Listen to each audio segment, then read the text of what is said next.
Nesse vídeo eu quero te mostrar a importância de comparar as escrituras. Algo que não deveria ser traduzido dessa forma. Foi traduzido e talvez leve muitos ao erro.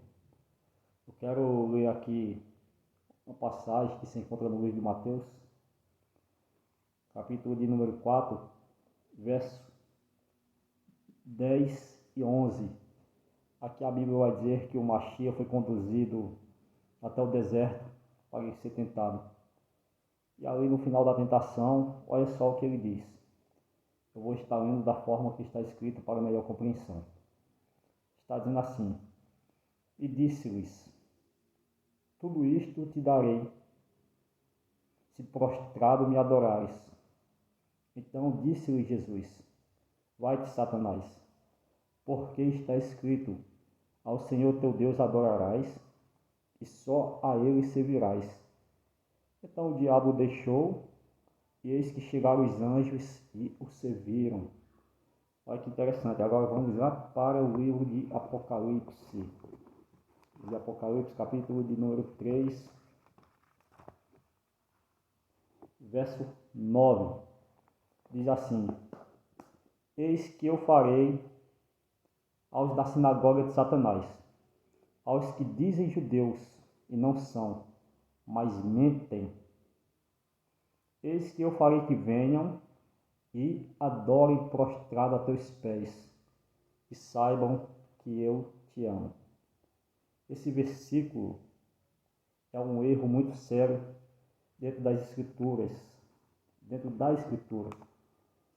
porque graças ao Altíssimo é um versículo que não está em todas as Bíblias, mas tem Bíblias que foi muito vendida que existe esse versículo. Talvez você não tenha compreendido, eu vou te explicar. No livro de Mateus, o Machia está dizendo que a adoração somente ao Altíssimo, e somente a ele servirás. Quando você pega Apocalipse, capítulo 3, verso 9, ali está dizendo que ele fará com que aqueles que dizem ser judeus, mas não são, vim e prostrado o adorar. Mas quando está se referindo a esse versículo, está dizendo que o Machia estava falando para o anjo da igreja. Então é algo muito sério. Em Mateus nós podemos perceber que a adoração somente é ao Altíssimo. Em Apocalipse, capítulo 3, verso 9, como nós lemos, está dizendo que a adoração ao anjo da igreja é algo que nós sabemos que não podemos. Graças ao Altíssimo, em várias outras Bíblias, tipo a King James, tipo a Bíblia de Jerusalém e muitas outras, não se encontra esses versículos.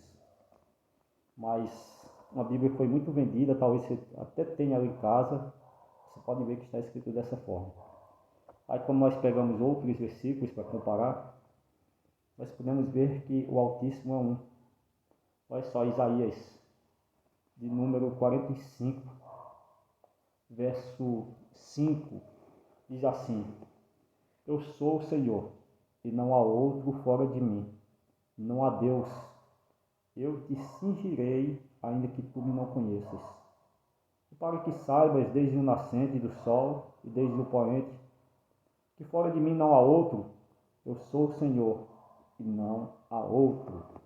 Aí quando nós vamos para o livro de 1 Crônicas, capítulo 17, verso 20, está escrito assim: Senhor, ninguém há como tu, e não há Deus fora de ti, conforme tudo quanto ouvimos com os nossos ouvidos. Tem mais, tá? Aí nós vamos lá para o livro de Samuel, 2 Samuel, capítulo de número 7, verso 22. Está escrito assim: Portanto, grandioso és, ó Senhor Jeová, porque não há semelhante a ti, e não há outro Deus, senão tu só, segundo tudo o que temos ouvido com os nossos ouvidos. Aí nós vamos lá para o Novo Testamento, o livro de 1 aos Coríntios, capítulo 8, verso 6. Está escrito assim: Todavia para nós há um só Deus, o Pai, de quem é tudo e para quem nós vivemos, e um só Senhor, Jesus Cristo, pelo qual são todas as coisas e nós por Ele. Podemos perceber o quão é tão sério, uma distorção da palavra no versículo colocado aonde não deveria estar, ou uma palavra acrescentada, o quanto não pode distorcer a palavra do Altíssimo. Então, há uma importância e é muito sério você comparar a Bíblia que você lê com outras Bíblias. Nós podemos ver que aquele versículo é um versículo que conduz muitas pessoas ao erro e leva ao engano da Escritura. E às vezes torna muitas pessoas incrédulas através de um versículo. Muitos acabam dizendo que a Bíblia ela se contradiz por causa desse tipo de versículo, enxerto, fermento, algo que não deveria ter sido colocado na palavra do Altíssimo. Mas quando você compara outras Bíblias, não tem, tá? Que o Eterno abençoe a sua vida. E se você tiver essa Bíblia, compare aí na sua casa. É a Bíblia bem antiga que eu tenho aqui. Uma Bíblia que foi muito vendida, quase todo mundo tem ela. Eu não vou citar o nome, mas talvez você também tenha ela em casa. Então pega e compara lá com outras Bíblias para você ver. Amém? Que o Eterno abençoe a sua vida.